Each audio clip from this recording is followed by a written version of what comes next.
Hello dear students, कैसे हैं आप सब और कैसी चल रही है आपकी प्रिपरेशन।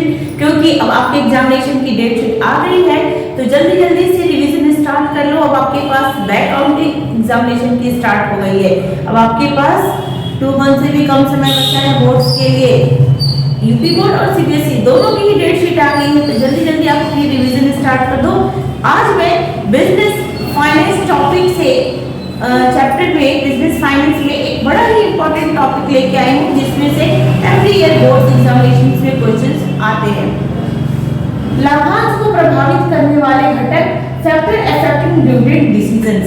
ये यानी कि जो शेयर होल्डर्स होते हैं उनको डिविडेंड कैसे मिलता है, कितना मिलता है, और जो कंपनियां हैं उनको डिविडेंड किस रेशियो में देती हैं, या उनके डिविडेंड को कौन कौन सी चीजें इफेक्टेड करती हैं, ये सारी चीजें अभी हम लोग समझेंगे।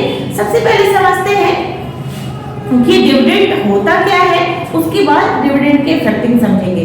जितने भी शेयर होल्डर्स होते हैं उनको वो कंपनी का शेयर परचेज करके कंपनी के शेयर होल्डर बन जाते हैं, कंपनी का अंश खरीदते हैं, शेयर्स खरीदते हैं और शेयर होल्डर बन जाते हैं।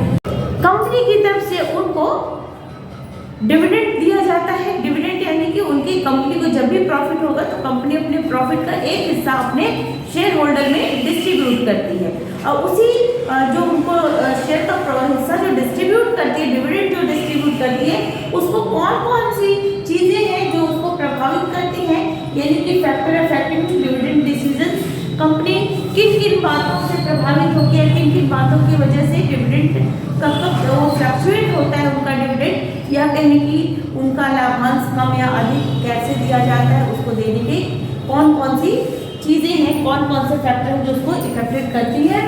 तो देखिए, सबसे पहले प्रॉफिट, लाभ। जिस कंपनी को अगर अच्छा प्रॉफिट होगा, उसका प्रॉफिट हाई रहेगा, तो ही वो कंपनी अच्छा डिविडेंड दे पाएगी। डिविडेंड पॉलिसी, उसकी डिविडेंड की क्या पॉलिसी है। अगर कंपनी की पहले से ही डिसाइडेड है कि इसी रेट से आपको डिविडेंड देंगे, जैसे कि प्रेफरेंस शेयर होल्डर यानी पूर्वाधिकार अंशधारियों के साथ होता है, उनका पूर्व निर्धारित होता है कि कितना डिविडेंड मिलना है, तो उसमें फिर कोई चेंजेस नहीं हो सकते।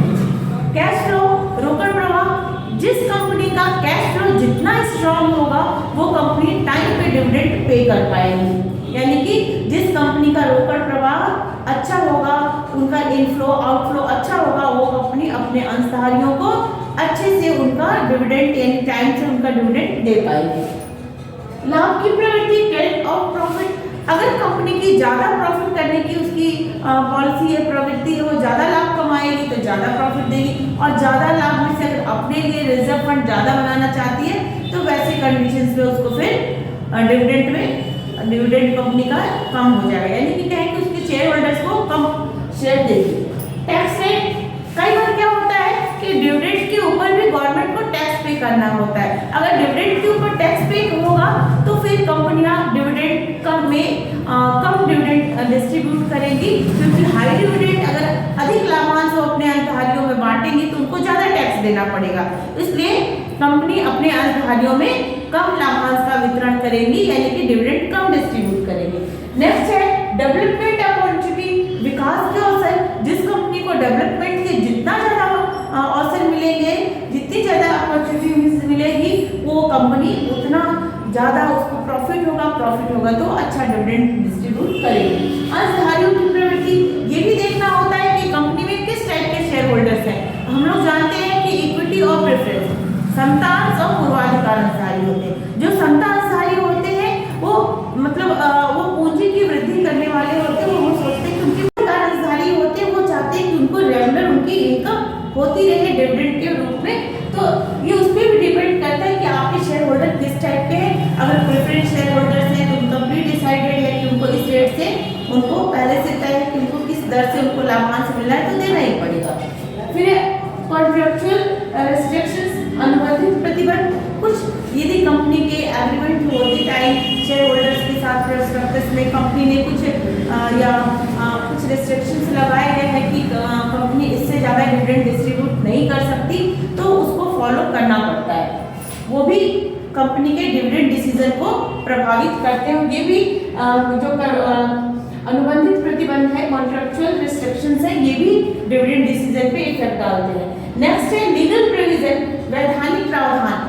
कंपनी जितना कंपनी को प्रॉफिट होता है सारा वो शेयर होल्डर्स को डिस्ट्रीब्यूट नहीं करती, अपने प्रॉफिट में से वो बहुत सारे रिजर्व फंड बहुत सारा बनाती है, provision for bad debtors, general reserve और क्रेडिटर्स के लिए रिजर्व फंड प्रोविजंस बनाती है।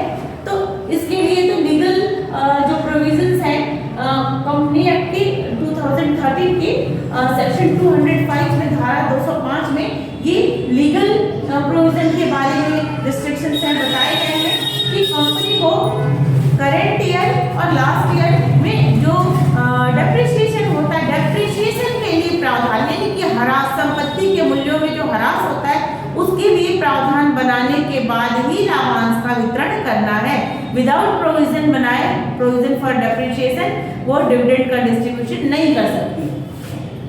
स्टॉक मार्केट भी डिविडेंड डिसीजंस को इफेक्टेड करते हैं। यदि कंपनी चाहती है कि उसके शेयर्स की मार्केट वैल्यू हाई हो तो उसको डिविडेंड ज़्यादा डिस्ट्रीब्यूट करना पड़ेगा, यानी डिविडेंड हाई डिस्ट्रीब्यूट करना पड़ेगा। या इसको ऐसे समझें कि जो कंपनियां डिविडेंड ज़्यादा डिस्ट्रीब्यूट करती है उनकी शेयर्स की मार्केट वैल्यू हाई हो जाती है, और इसके अपोजिट जो कंपनियां डिविडेंड कम डिस्ट्रीब्यूट करेंगी उनके शेयर्स की मार्केट वैल्यू डाउन हो जाती है। तो ये 10 पॉइंट्स हैं जो कि लाभांश को प्रभावित करने वाले घटक हैं या कहें कि फैक्टर अफेक्टिंग डिविडेंड डिसीजन। तो आई थिंक ये पॉइंट आपको क्लियर हो गया होगा।